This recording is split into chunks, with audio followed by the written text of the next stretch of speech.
Good evening, everyone. We'll call to order the regular meeting of the City Council of the City of East Ridge, December 10th, 2020, 6 p.m. For those in attendance at this meeting, the City of East Ridge is following COVID recommendations for seating and social distancing. Each person shall have at least 2 seats separating them from each other, as well as empty rows. You must sit in an empty seat with no sign attached to it. Those who cannot abide by these requirements may be asked to leave the room. As you can see, we've installed partitions between each person on the dais to make up for the lack of social distancing. Masks are not needed while we're seated, but must be worn when we are not in our respective seat. As also, due to the above mentioned reasons, please do not approach the dais before or after the meeting, and please leave and exit at the end of the meeting. Thank you.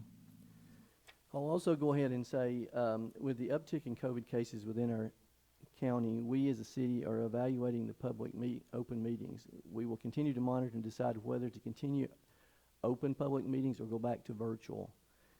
If a decision is made to revert back to virtual, we'll inform the public in advance prior to the upcoming meetings.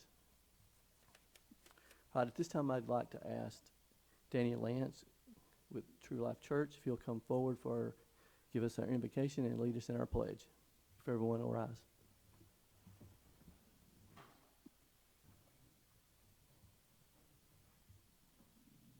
Heavenly Father, first of all, we say thank you for this season of the year when we remember your great love that cared enough to give your only Son for us, and we say thank you for that. Seems inadequate, but Lord, I know you know our hearts. Now, Lord, I thank you for these leaders that care about their city and that are trying to move the city forward. I pray for wisdom for them. I pray, Lord, that they would also have favor with their constituents and with the people around, that there would be understanding and patience in very difficult, unprecedented times. Finally, Lord, I lift up our nation to you. We're as divided as we've ever been. We're as hurting as we've ever been. And yet you are still on the throne, and you are still in control. And Lord, we just ask you to heal our land. In Jesus' name, amen. I pledge allegiance to the flag of the United States of America and to the republic for which it stands, one nation, under God, indivisible, with liberty and justice for all.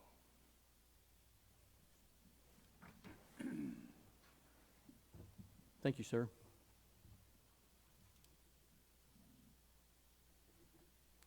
Roll call, Ms. Middleton. Mayor Williams. Here. Vice Mayor Helton. Here. Councilmember Cagle. Here. Councilmember Chauncey. Here. Councilmember Witt. Here. City Manager Dorsey. Here. City Attorney Litchford. Here. All right, next we have item 3B is the presentation of the fiscal year 2020 audit by HHM Certified Public Accountants.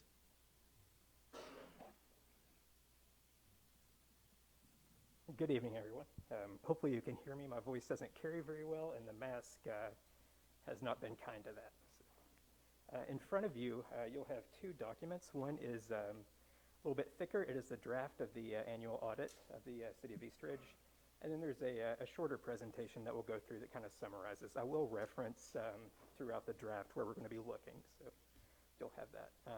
By way of introduction, I'm Chase Slade. I'm an audit manager with HHM. It was a pleasure to work with you all this year, especially Diane.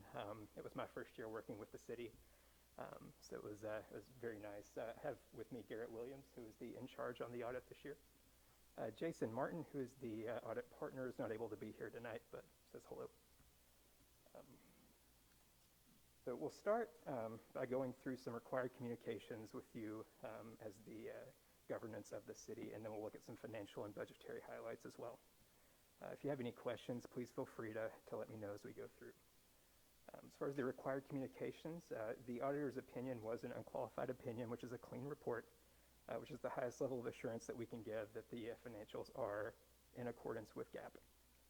Our responsibility under auditing standards excuse me, is to plan and perform the audit to obtain reasonable assurance that the financials are free from material misstatements.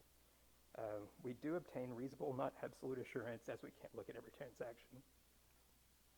So there is a risk that material misstatements may exist. The scope and timing of the audit was stated in our engagement letter, and we operated within that scope and timing. The significant accounting policies of the city are discussed in Note 1 of financials. It starts on page 20. There were no new or changed policies during the year. I know a few years ago there was some pension and OPEB stuff, but nothing new this year. Accounting estimates are made by management, and we reviewed those and concluded that they're reasonable based on evidence and circumstances. Estimates relate to comp absence, pension and OPEB liabilities and related deferrals, as well as depreciable lives of capital assets. Again, the management and accounting staff was very cooperative and professional. Diane and her team did an amazing job, and were very good to work with. We are not aware of any consultations with outside accountants regarding audit matters, such as like opinion shopping or anything like that. As part of the audit, we do have some corrected misstatements. They were mostly reclasses, nothing major, no material misstatements or anything like that. So the records that you're getting each month are really, really good to look at and good to make decisions from, which again testifies to Diane and her team. We did not discover or identify any internal control or compliance issues, so no material weaknesses or significant deficiencies. We do have a report on pages 74 and 75 of the draft that will kind of walk through that, but again states that there were no identified issues. We did not become aware of any fraud or illegal acts. We didn't have any difficulties in the audit or errors or irregularities. We will obtain a representation letter at the conclusion of the audit, basically saying that Diane gave us everything. And there were no significant matters discussed with management. Due to the level of federal expenditures, there will be a uniform grant audit that will be issued outside of this audit report, and that relates to the TDOT expenditures during the year. So moving on to some financial highlights. First, I want to look at the government-wide balance sheet, which is on page 10 of the draft. So the government-wide will include the capital assets, your debt, pension, OPEB, pretty much all the stuff for the entire city.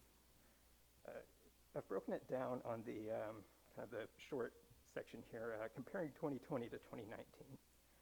As you'll see in there, non-capital assets were up around 1.1 million. And the majority of this relates to increase in property tax receivables due to the higher assessment, as well as the TDOT grant receivable at year end, which was collected subsequent to 6/30.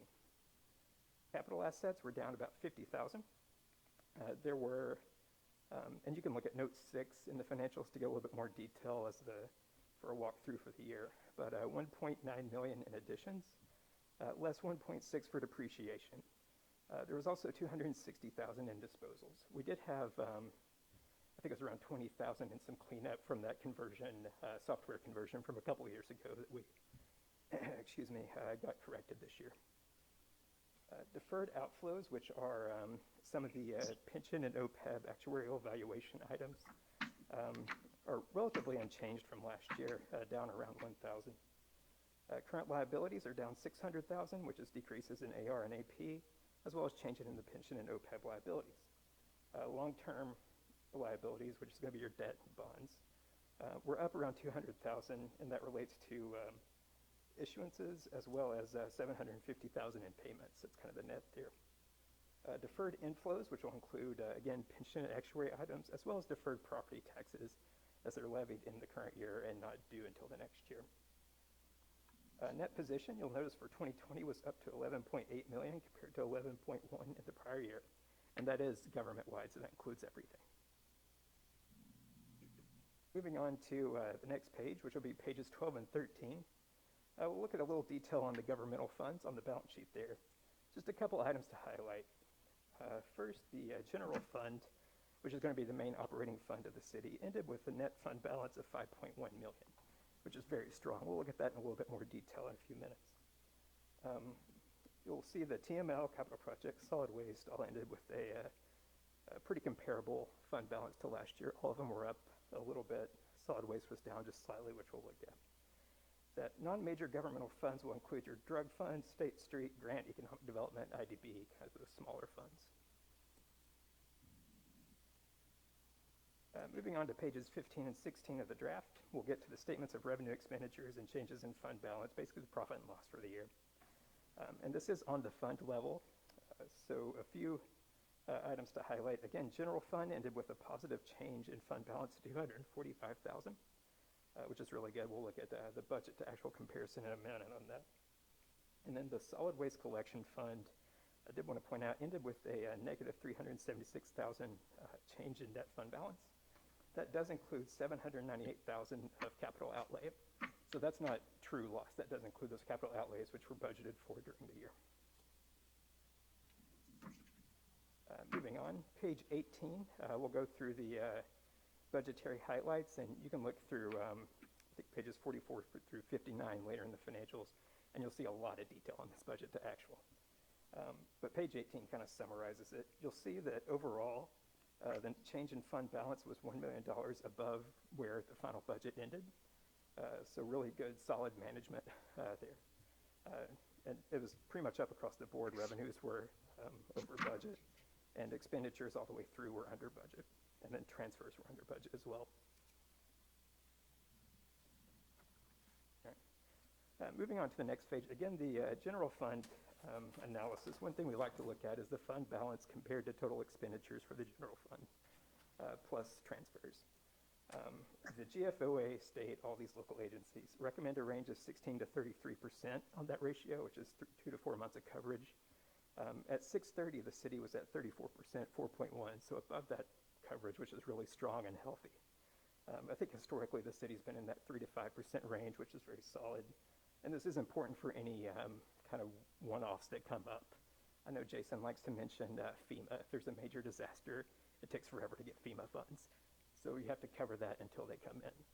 So it's nice to have that fund balance there, to have something to kind of rely on.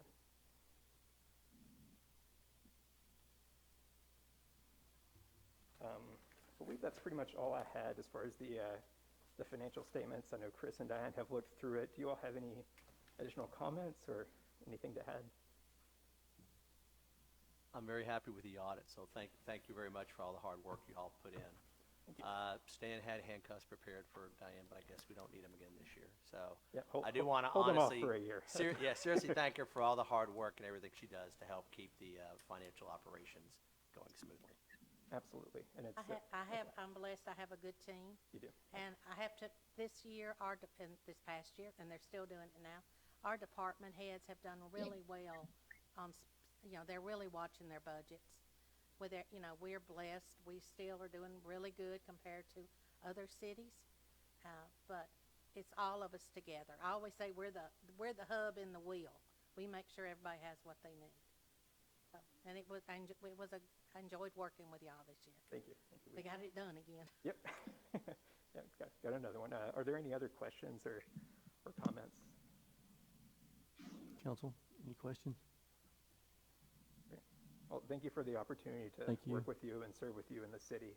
We really appreciate it and enjoy this relationship. So Appreciate it, and thank thank you all so much.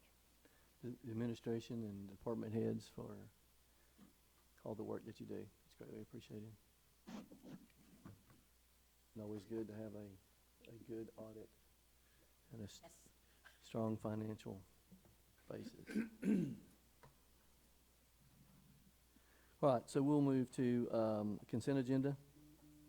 This will be the approval of the minutes for November 12th council meeting, approval of October 2020 financial report, and the declaration of surplus property.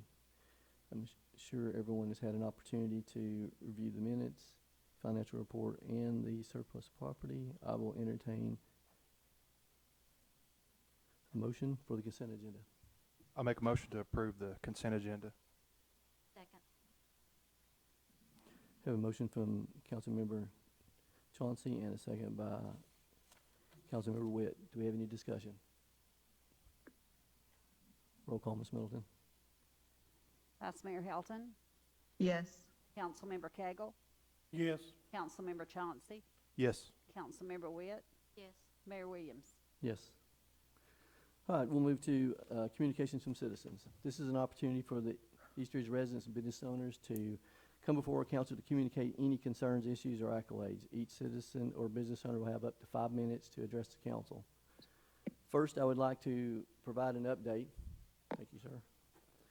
from our last council meeting. As promised, we provided feedback and answers to all the questions brought to the council. Thanks to Mr. Burgess for providing a comprehensive list of questions. Those responses to these questions were emailed to Mr. Burgess and mailed to each citizen that came forward in our council meeting. Additionally, I have responded to every email that we received from citizens concerning the soccer fields and met with Mr. Burgess at City Hall. I want to remind everyone that this section of the council meeting is for communications from citizens and not a question and answer session between citizens and council. We'll be happy to listen to all of the citizens' communication, and each council member will have an opportunity to reply during the communication of the council member section.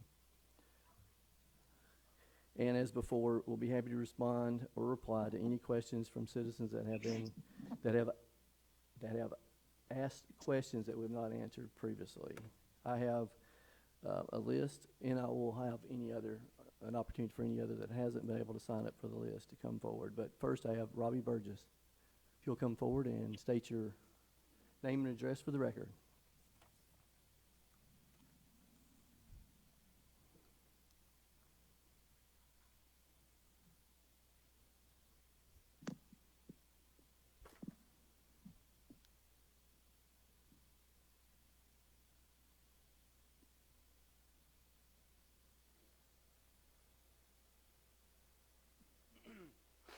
Robbie Burgess, 6712 Jordan Run Road. I've been there 10 years.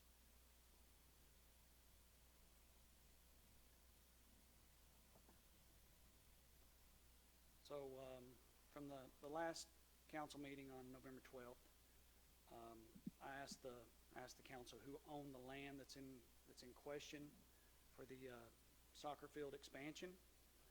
And the response I got was the city of East Ridge on that land. So I had to get that answer. My next question, which stated would not be answered, but my next question is that area in question being subleased to any entity. That's my first question. Maybe you'll make note and reply back to that question. Next few items, just trying to make some points coming from the dialogue from the last city council meeting and the meeting I had with Mayor Williams, City Manager Dorsey, and City Attorney Litchford. So the last meeting we asked for, one thing I asked for was some communication about this soccer field expansion. Would have had adequate communication since November of last year. ASA Engineering was selected by the city to survey this land in question.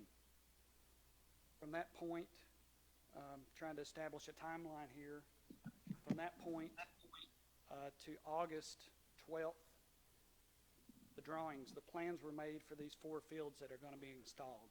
There was no direct communication to us residents on Jordan Run Road. What the plan was, or no direct communication to us.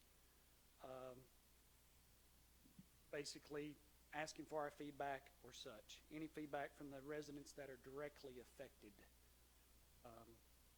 So that, from that point, so there was an 8 or 9 month period there where we had no idea what was going to go on within 50 feet or 100 feet of our residents. There's one concern for sure. Regardless of the attempts that were made by the city government, I'll say, I think if we would have known about it, we would have shown up before the last city council meeting in November. The next concern or point I want to try to make is lack of control or just basic physics. These fields being constructed in such close proximity to our property, there's no way the city would be able to contain the noise. Can't block noise won't be able to contain the lights that'll eventually be put on these soccer fields. You won't be able to contain that. You won't be able to block it. You won't be able to contain the humans.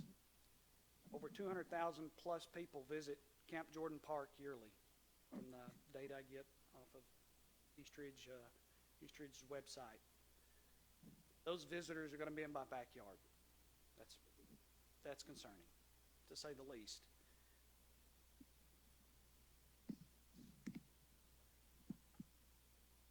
Another point I've got is setback precedents. So in the mid-90s, when Camp Jordan was established as a recreational facility, the baseball fields, I think, were constructed first. There's a precedent's been set, in my opinion. There's a precedent's been set in proximity to Cedar Glen subdivision or development. There are no sporting fields closer than 100 feet of Cedar Glen development. The fields that are about to be installed behind my residence is within 100 feet. My adjacent residents or neighbors within 50 feet, provided by the documentation from ASA's field engineering drawing. That's a concern, for sure. But that precedence has been set, and I feel like that precedence has been violated now. The setback precedence that was set in the 80s, over 30 years ago. My next concern is even worse, flooding hazard. So, page 21 of the City of Eastridge Recreational Facilities, I guess it's a 5-year plan from 2018 to 2023. The first sentence, flooding is the most significant hindrance to the development at Camp Jordan Park. Third sentence, significant portions are located within the floodway where structures are subject to extreme hydrostatic pressures. My house is near that floodway. Developing in floodplains present risk and add significant costs to any project.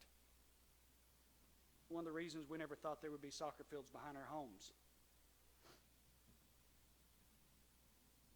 Fields 3 and 4 of this plan are going to be adjacent to Jordan Run Road. When flooding occurs, that is the last area of the park that floods, or that drains. It's the first part that floods, and it's the last part that drains.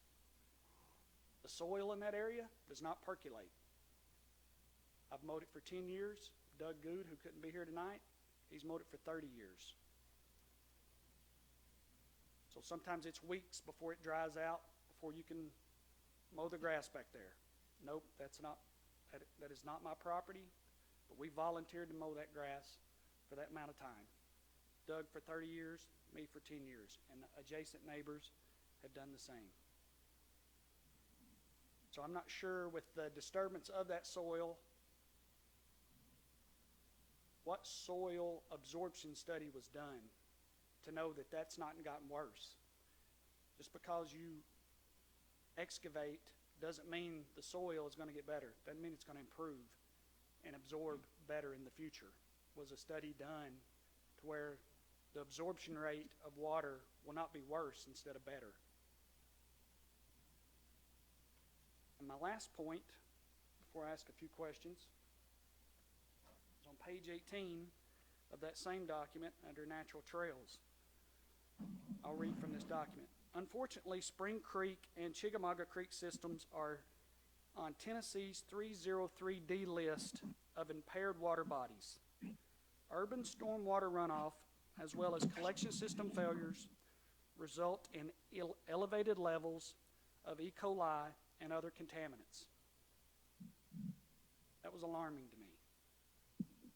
So South Chickamauga Creek, when it floods, South Chickamauga Creek is behind my house. South Chickamauga Creek is in Camp Jordan. That's concerning. Just a point that I thought was very important. It's stated in Eastridge documentation.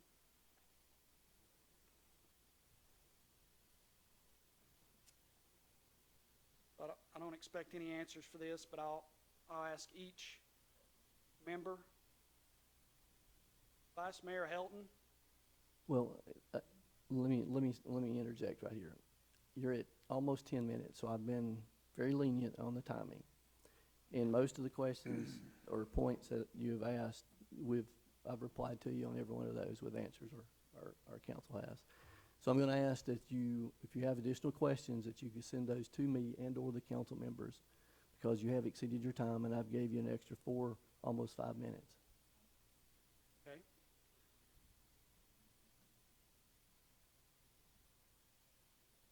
So, last couple of comments. We're still waiting on a resolution, a compromise, a solution. We're waiting on something. We've received nothing. I asked for a stoppage of work. I'm just a concerned citizen. I asked for a stoppage of work, my second trip up in the last city council meeting, and work has not ceased. So, I'm asking tonight, the members of this council take a vote to not construct field number 3 of the soccer field expansion adjacent to Jordan Run Road residents. This area could be preserved for Camp Jordan Park green space, walking trail, or whatever. All right, thank you, sir. Like I told you during the meeting we had at City Hall, at the end of the new business section, I will open the floor to see if any council member would like to add anything to new business. Thank you, sir. The next person I have is Linda Woodham. Yes, ma'am.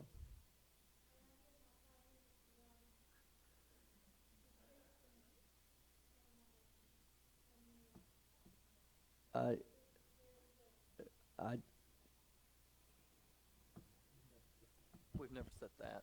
No, I don't think we've ever done that. So you're more than welcome to come forward.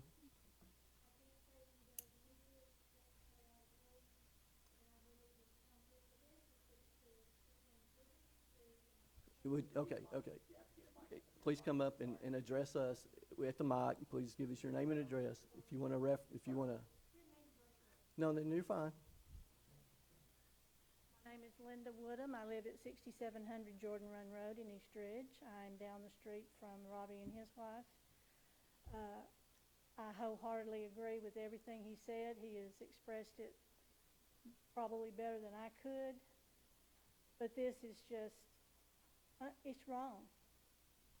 None of you, I'm guessing, would like a soccer field in your backyard.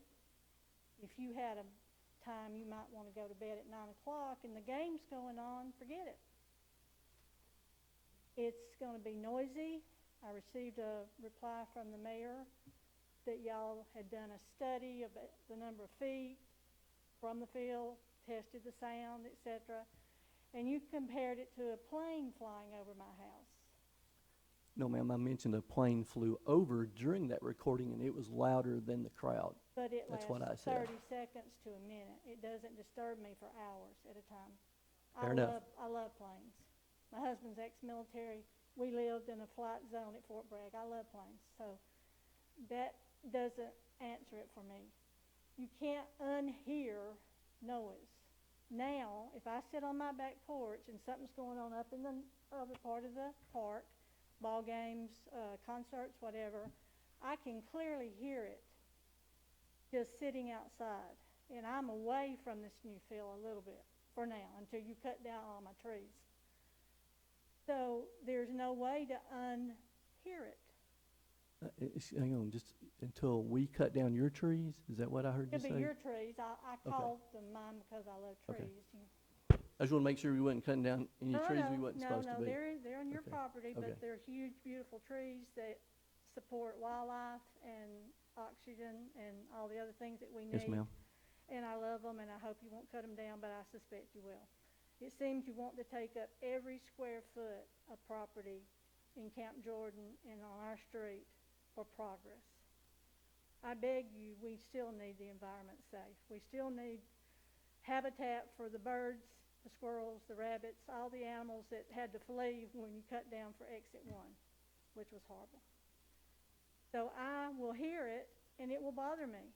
It will bother my husband. He is a Vietnam veteran with PTSD, and loud noises affects him tremendously. I don't understand why it has to be here. There's a lot of other places in the park that it could go.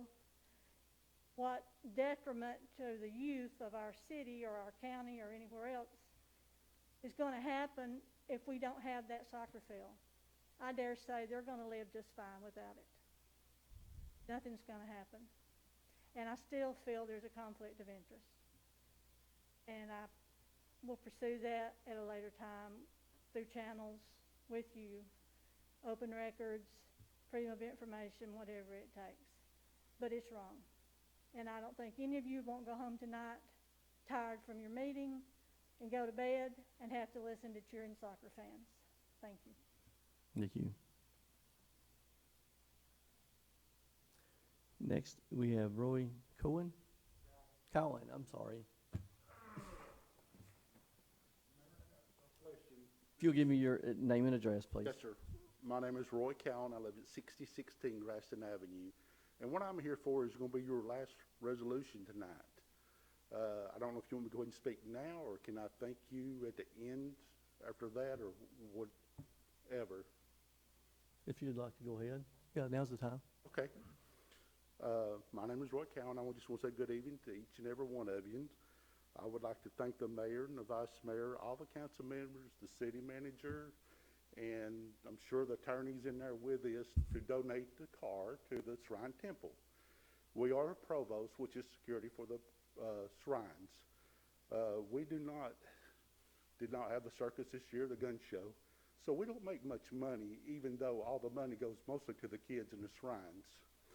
So our car motor blew up, and I came and asked the city manager and the chief of police, he's here somewhere, Stan, about donating a car. And he had some line cars, which he said that he would talk to y'all and try to get one line car donated to the provost. Like I say, this will not be on the road any day, stuff like that. This is going to mainly be used for parades, special events like the rodeos, taking pictures of the kids inside of the car, and down at the circus we didn't have this year because of the virus, everybody and everything. So I just want to say from the bottom of our hearts, just thank you, all of us. We're welcome. Thank you. Thank you for all that you do for our community and our kids and everything. Thank you. And I'm very happy to do this. All right, next we have Rachel Pryor.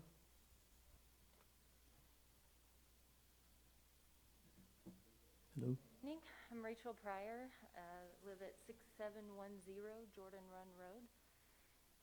I won't revisit all of the topics everyone's already presented. I'm obviously very concerned with the soccer fields being built behind our houses as well. The noise intrusion, the light intrusion, the flooding. I won't go back through everything, but my request tonight is simply just for you to reconsider, to vote to find a compromise for the citizens of this neighborhood. There are other locations we believe are more suitable within the park. Maybe they're not for one reason or another, but I would like to be presented with the facts of why it can't be in a different location. By the RV park, where there's a huge open field, there's access to parking, there's access to restrooms. Seems like a much more suitable location for these fields. So I would just ask that the council would reconsider where these two fields behind the Jordan Run neighborhood homes are, and to potentially look at relocating those. I know there's already a contract, I know there's already dirt moving, but it can't be that expensive when you're talking about all of the revenue that is supposedly coming in from these different tournaments and things that should easily cover a relocation of a project that's not too far along yet. That was all I had.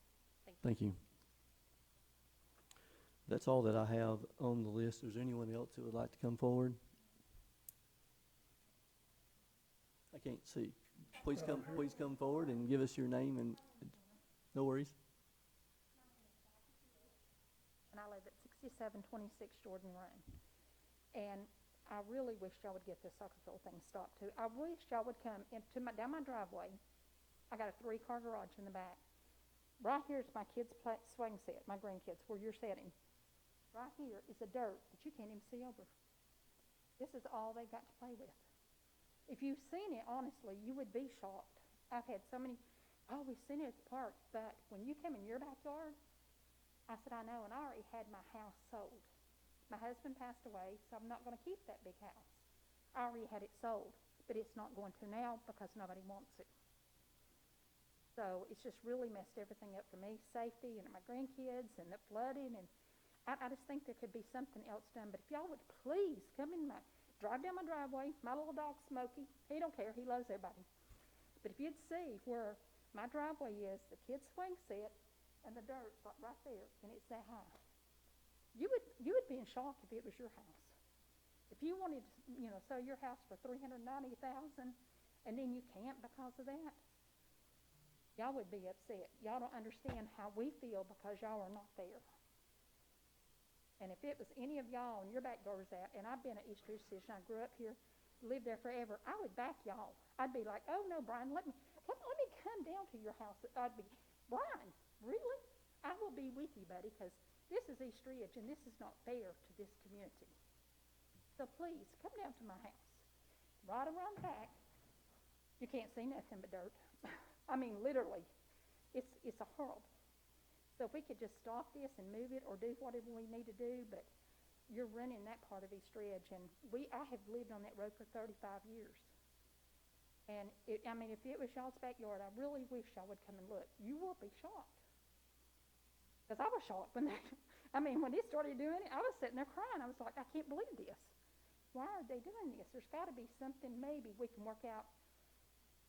The ones that's on the other side of the bridge thing, that's okay.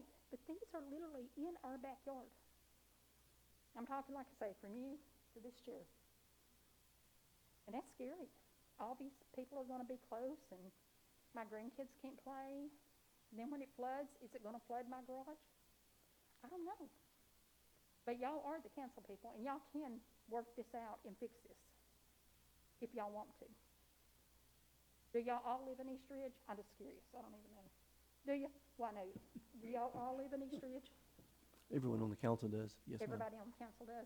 Yes, ma'am. Well, then, I would fight for you for anything if it was what should be done. So I feel like y'all should fight for us.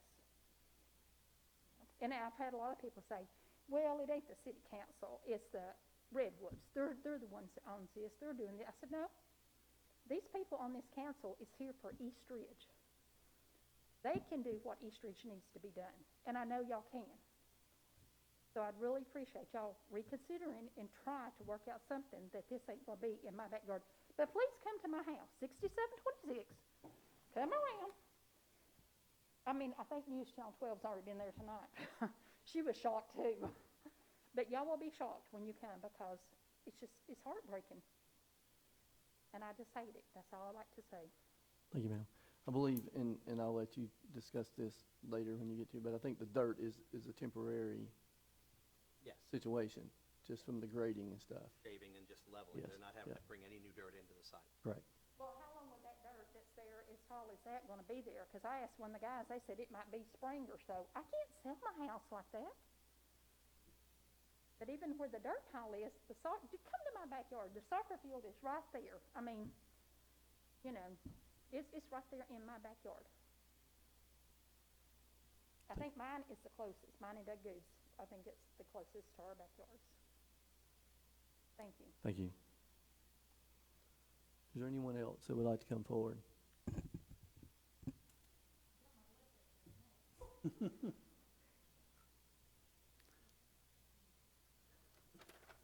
All right, I see no one else, so I will move to communications from council members. So I'll start over here. Councilman Cagle? Yes, sir. I was at the Epicurean last night, eating, and I heard the same thing that Ms. Fields just said. The people that's down there doing the work has piled the dirt up on top of their fences or back to their fences. And it's just, kinda ridiculous to me. Why didn't they push it to the other side of the field, away from the houses? Because when it starts raining, the water comes off down there, it's gonna run that dirt somewhere else, so,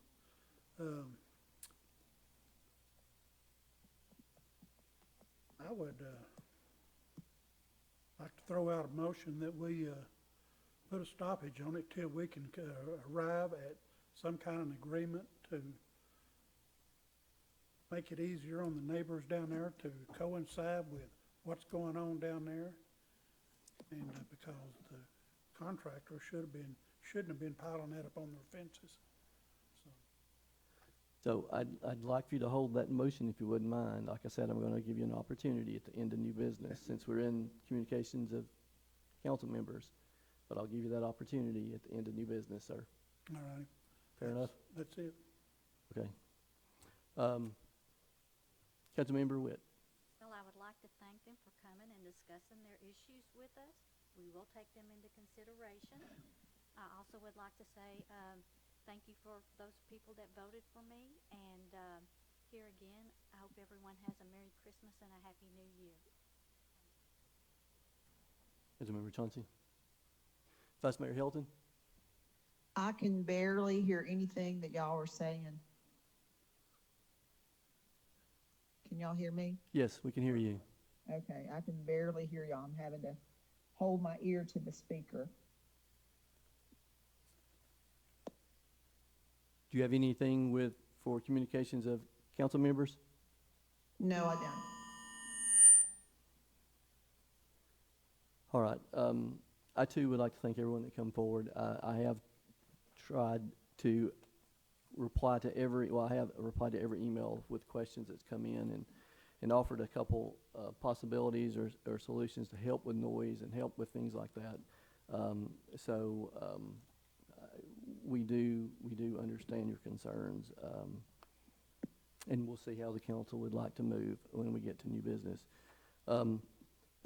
One of the things I'd like to mention is I was honored to participate in Catherine Neely's Celebration of Life this past Saturday. Coach Neely has touched so many lives. She coached the girls volleyball and basketball teams at East Ridge High for nearly 50 years. She also was the athletic director from 1990 to 2020. Coach Neely was a member of the Chattanooga Sports Hall of Fame, the Tennessee Sports Hall of Fame, and the National Association of Athletic Coaches, and was most notable for her accomplishments of being recognized as the winningest volleyball coach in Tennessee since the sanctioning of the sport in the state since 1976.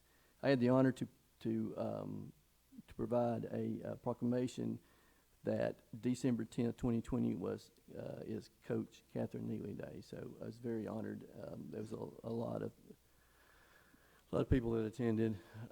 Several on the council did. It was a beautiful day as well. The other thing I'd like to mention is East Ridge City Library is having a virtual story time this Tuesday, December the 15th, and their Christmas story time Tuesday, December the 22nd. Both are at 10:30 a.m. And as I mentioned earlier, when we called to order with the uptick of the COVID cases in Hamilton County, we're evaluating our public meeting policy, and we'll continue to monitor it, and we'll make a decision whether we continue the public meetings or go back to virtual.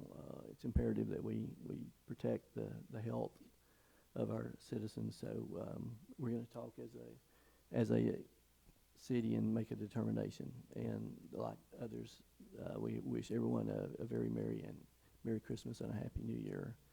And then I'll pass it on over to the city manager.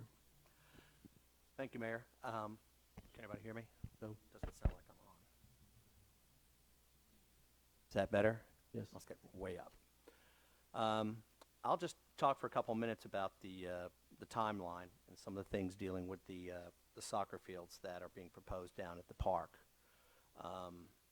First, I'm going to start off with the fact that I think we found an old PowerPoint that showed where Camp Jordan Park was established back in 1975. The majority of the land that we're talking about here for those fields was acquired by the city in 1992. Prior to 2002, the first plans for the proposed facilities with those fields on those properties was laid out, and that was back in 2001. This is back when they were planning on doing 13 or 14 fields with the East Ridge Soccer Association. And on that, there were three Three fields that are fields supposed to be back there on that this property. plan. In addition to that, the small strip of land was acquired in 2005. There's a conceptual master plan map that was done in 2005 that shows the whole park and shows the fields right over here behind these houses, over here in 2000. This is October of 2005. In addition to that, just since right before when I got here, I've been here since May of 2019. In April of 2019, interim city manager Custer had a map dealing with the beginning of the conversion resolutions that we're doing in the city for the Osborne Stadium. On there, we also showed those fields back there. On January 9th of 2020, under tentative agenda items in our meeting, we discussed the request for qualifications for site design and construction administration services for athletic field improvements at the park. On January 23rd of 2020, we did Resolution 3014, which was the agreement with ASA Engineering for the site design and the construction administration services related to the soccer complex. On February 27th, 2020, we had a resolution agreement with that was approved with ASA Engineering for the engineering services after the site design for Camp Jordan soccer and drainage improvements. On August 13th of 2020, during my communications, I talked about the fact we received the plans for the construction of the 4 fields that would be going out for bid in a few weeks from that point, or a week or two from that point. On the August 27th, 2020 agenda, we talked about what was going to be coming up at the next meeting, and we talked about the resolution to approve bids for the soccer field expansion of these 4 fields. On September 10th of 2020, Resolution 3076, we had the approval of the bids for the Camp Jordan soccer fields expansion, where we told where the fields were going to be. On September 24th of 2020, we had Resolution 3082 that authorized the incurrence of debt for the soccer field expansion and the parking lot. We're adding 200 spaces at that end of the parking lot. Also on September 24th, we authorized the loan agreement to help us pay for the soccer field expansions.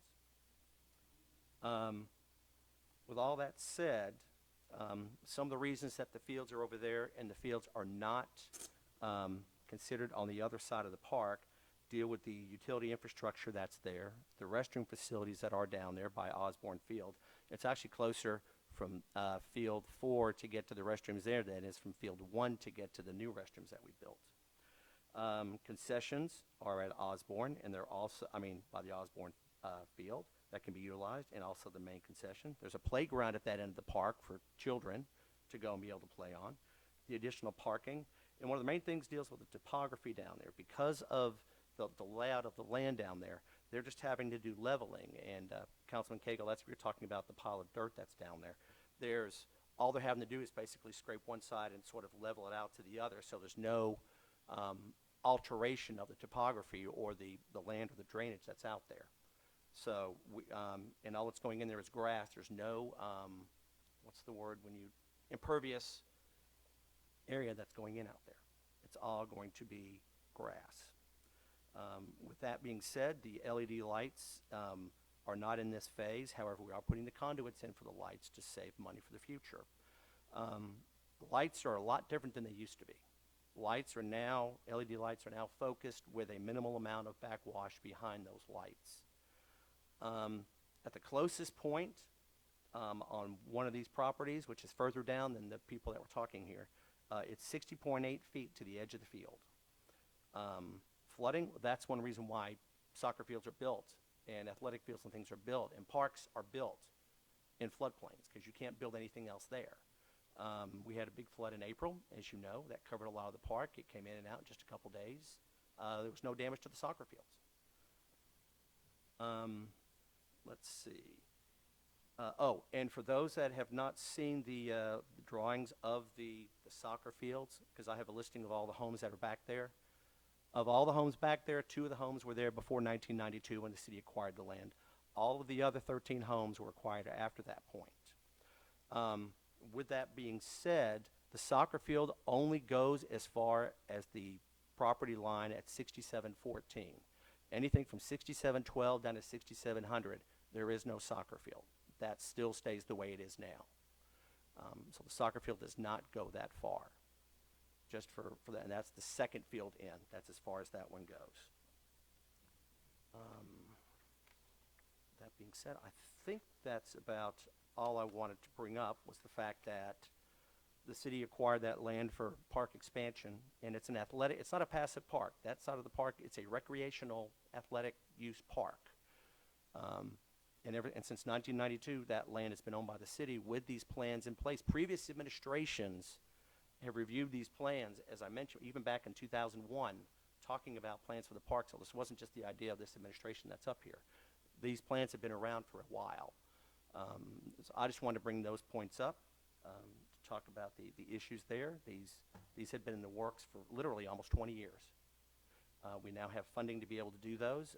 We have good opportunities to be able to utilize those fields, and we are looking forward to hopefully moving forward. I don't know if, Kenny, if there's anything I left out from what we had discussed this morning or yesterday.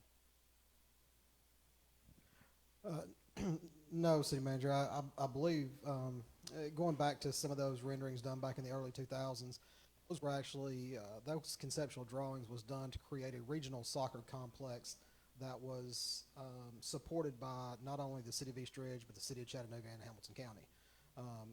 Former Mayor Mike Steele was really involved in that process. There was nothing located within the tri-state area. Now you're starting to get Richard Siegel and some other places up towards Murfreesboro, but due to the location and the ability to travel from North Carolina, South Georgia, and West Tennessee, it was the best identified location from all the groups that did the study and made that determination. Now again, that was back early 2000s, and maybe when I first started nearly 20 years ago, but that was when that plan was, the first concept was actually put out, was with the idea of creating a regional soccer complex here in Camp Jordan in the City of East Ridge. Thank you. So that's all I had to say about that, but I have a couple other items I'd like to bring Yes, up sir. real quick. One, I've talked with Chief Allen. The school zone that is on Ringo Road at San Heisey and Keeble, those lights and things will be coming down in the next week or two. Did you find out about because there's a couple bus stops that are on Ringo Road, and for some reason there's only one school zone that's right there. And school zones are supposed to be in a proximity of a school. That's nowhere near Spring Creek Elementary. I was told at one point it was there just for one school bus, and I won't tell you other reasons why I was told it's there, because that's not pertinent for right now. But it doesn't make sense to have a school zone there. And so I talked to the chief and Clint about, and the assistant chief about that. That's correct.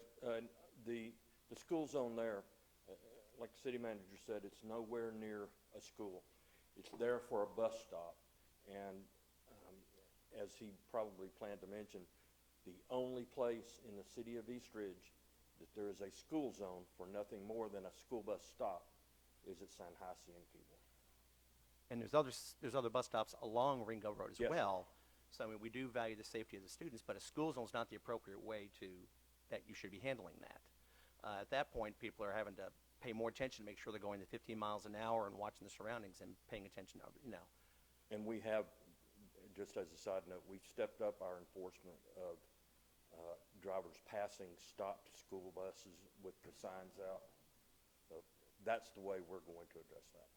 Thank you. And last, I don't think you mentioned it, but if you did you want to talk about December 14th? Oh, thank you. Go ahead. On Monday, December 14th, according to the charter, that's the date that this year that we will be swearing in our two councilmen that have been reelected, Councilman Witt and Vice Mayor Helton. At the same time, the only business that occurs during that meeting is an organizational meeting for the council to elect who they want to be represented as vice mayor. Correct? Appoint. We will be doing part of that via Zoom, especially with the judge, and probably with Vice Mayor Helton. And are you going to do Zoom as well? So do Zoom as well. But that's the only thing that will be happening at that meeting, no other business at all. But I wanted to announce that because in the charter, that's when those elected Inauguration. officials are sworn in. Thank you. I failed to mention that. Anything else, sir? No, thank you. All right. All right, we'll move on. We have no old business, so we'll move into item 9, new business, resolution number 3098. A resolution of the City Council of the City of East Ridge, Tennessee, to approve the appointment by Mayor Williams to the East Ridge Beer Board. So first, let me say that I want to thank all the individuals that came forward and filled out an application to apply for board appointments. Very, very happy to see more and more people that are wanting to get involved and participate and help and govern and support our city. So I wanted to say thank you to everyone. And if you're not appointed, please continue to stay involved, participate in the meetings. There will be other upcoming seats available from other boards, and we'd love to have people reapply. Some of these have showed interest in some of the others, so thank you very much. As I move into the appointment for the beer board, I'd like to appoint Leonard Ezel as my appointment to the East Ridge Beer Board. So I will entertain a motion for resolution 3098. I make a motion to approve resolution 3098. We have a motion by Councilmember Witt and a second by Councilmember Chauncey. Do we have any questions? Roll call, Ms. Middleton. Vice Mayor Helton, Yes. Councilmember Cagle, Yes. Councilmember Chauncey, Yes. Councilmember Witt, Yes. Mayor Williams. Yes. We'll move to item B, resolution number 3099. A resolution of the City Council of the City of East Ridge, Tennessee, to approve the appointment by Councilmember Witt to the East Ridge Beer Board. And my appointment is Mr. David Tyler.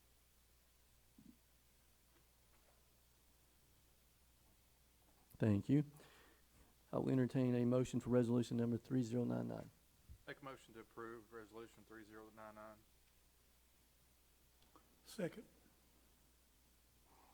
Do you have a motion to approve by Councilman Chauncey and a second by Councilman Cagle?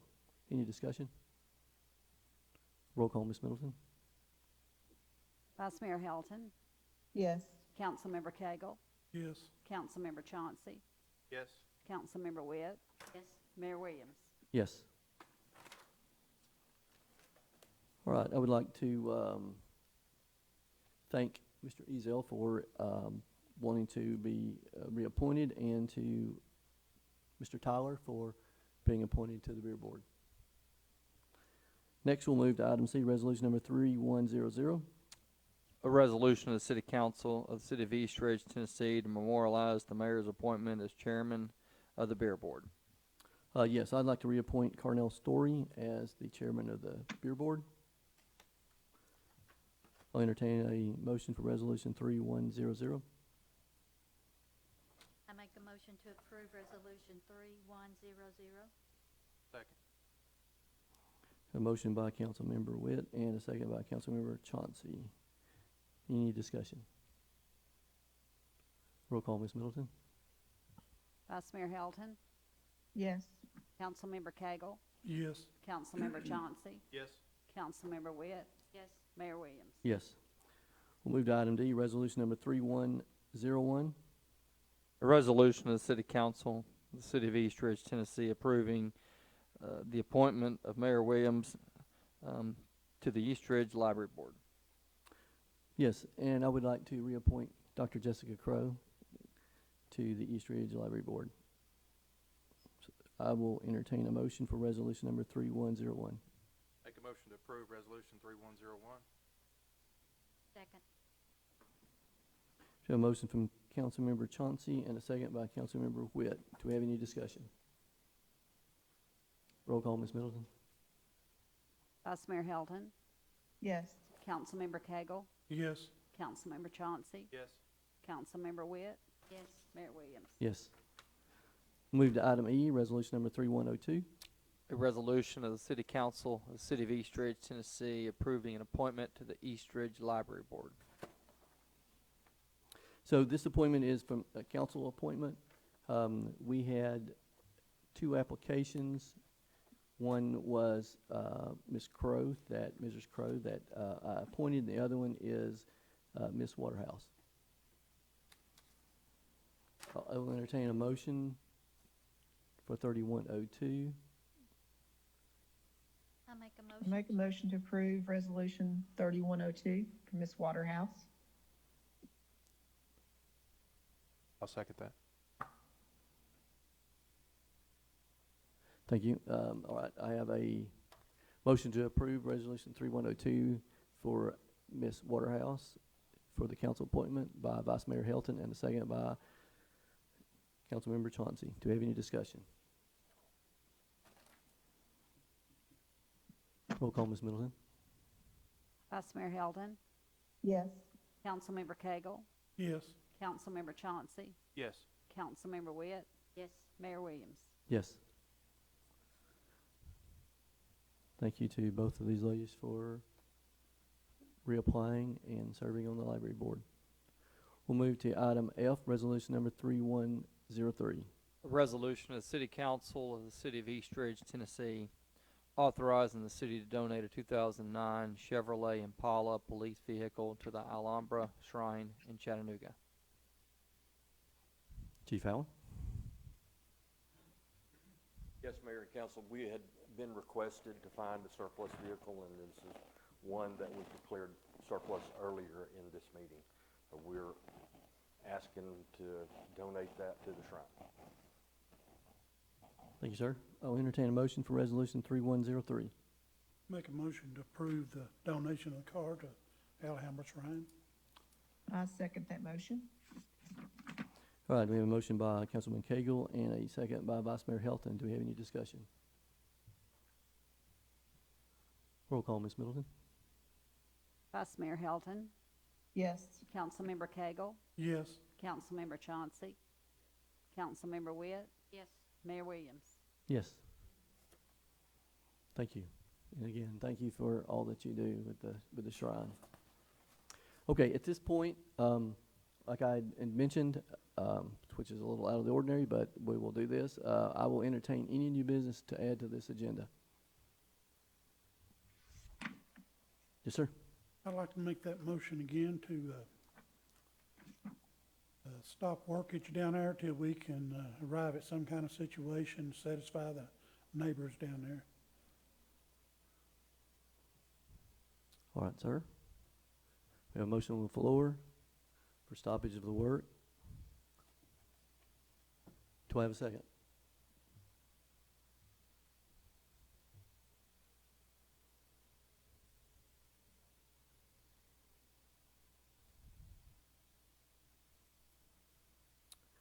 I will ask again, do we have a second for motion to stoppage of work?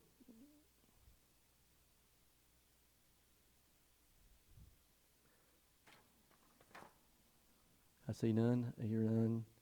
Motion fails for lack of second. We'll move to item G, the discussion of the tentative agenda for January 14th, 2021 council meeting.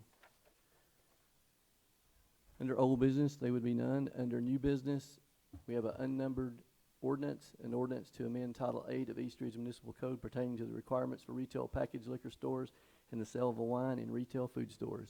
Will be the first reading. I've got 2 more coming up right after this. Obviously, I've talked to the council about this before at previous meetings. This deals with codifying and writing ordinances dealing with the package stores which were approved by a citizen-driven referendum at the last election. So the first reading of this will take place at the January 14th meeting.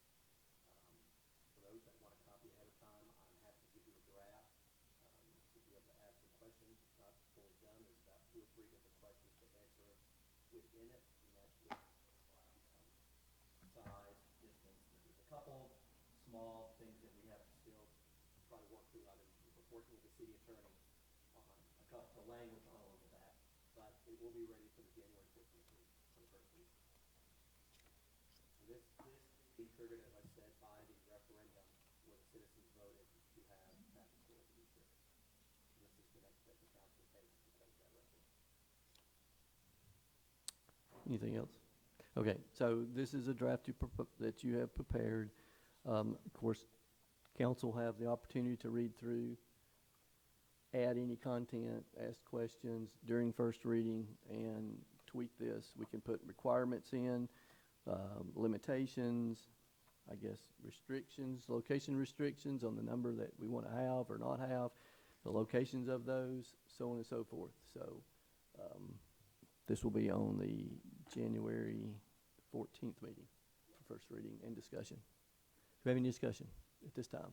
I'd like to have a copy of the Section 8 of in our codes, Okay. the up-to-date model, because I looked it up today and it's all dated back. So, you know, by reading that, you can't get no idea of what we're going to be amending, because that has been all changed. Right. So- All that's in Section 8, yes, it will be that. What's Yeah. in Section 8 right now is the section on what's called intoxicating liquor, which is liquor by the drink, and a section on beer. This would be a Right. third section. The other thing that I've added in here, which I was very surprised was not in here already, was when the city approved the referendum to allow wine and grocery stores. If you read through the minutes, it even says the city attorney, who was not the attorney at the time, said that, yes, an ordinance needs to be done in order to regulate and to put some fees and things in place for the sale of wine and grocery stores. And it was never done. So that was 3 years ago, almost 4 years ago. So I have also included into this the sale of wine and grocery stores as well. Any other questions, council?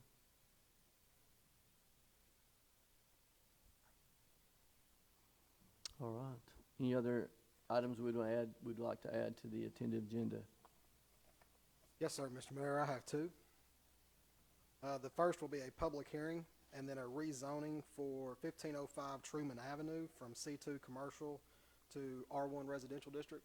This is one of those homes that one of those issues that we've dealt with over the past several years. Sits real close to Ringo Road. In the process of selling during the due diligence period or actually making it to underwriting, realized it was zoned commercial. So they already have a buyer. They were supposed to have closed 2 or 3 weeks ago, but unfortunately with the zoning process, it doesn't happen overnight. So that will be on for next month for that first January meeting, and we'll have a public hearing and a unnumbered ordinance. The public hearing would be for that ordinance? Yep, public hearing, and then the ordinance will follow for 1505 Truman Avenue. So we'll have the public hearing for the first reading, where in times we've usually had the public hearing before the second Yeah, reading. just depending on how it falls, because we're having a lot of these, and Okay. people have got closings set. So as long as we meet the 15-day period Okay. For public notice, we're good. It doesn't matter if it's first reading or second reading. So this one actually falls on the schedule, where I was both just of them will curious. happen in January. Yeah, if we would have had 2 meetings this month, or it might have shuffled a little bit, but considering the holidays and everything. Yeah, it was. It was this Monday. Sorry, the planning meeting was Monday, so there wasn't time, it wasn't on the agenda, obviously, because we just had the planning meeting, so he's just letting you know because. Yes. Perfect, thank you. Council, any questions on these two items? Yes. I've got it next. I was. Well, gonna- you said 2 items. 2 items. That's so one address item. I've got another address with 2 That was items. 2 items. Okay, Public hearing and. so I have 4 items. Okay, fair enough. 4 items that relate to 2 properties. The next will be a rezone of 845 and 855 Donaldson Road. This would be from R1 residential district to R2 residential duplex district. This also went through the planning commission. This property was zoned correctly back in 1985. Back then it was called urban residential. It followed all the codes that was required for that area. You could build duplexes. Unfortunately now it's just caught up in the normal residential R1 district, and we can't allow them to pull any permits or had a power out over the year, get power until it goes through the zoning, and it passed through Planning Commission on Monday night. So we'll have a public hearing and an ordinance on 845 and 855 Donaldson Road. Thank you, sir. Anything else? I can come up with something. What time is it? If I can make one other comment to Councilmember Cagle real quick. Thank you. Thank you. We were talking about, Article 8 for the codification, for the municipal code. There's been a lot of ordinances that have been passed that haven't been sent to MTS to be codified yet. That is one thing we have been working on to make sure we get that done. As a matter of fact, Attorney Litchfield can also attest, we're in the process of trying to clean up the municipal code to include all those things in it, and the maybe some things that state law has changed or that are unconstitutional. I don't know if that's a good thing I should say about it, but in some cases things are just so old from that code, that we're making those changes. So that's something that will hopefully be coming to you in the spring, will be a cleaned up version of the code, which would also detail any changes that are made. So you would be well aware of anything that has changed.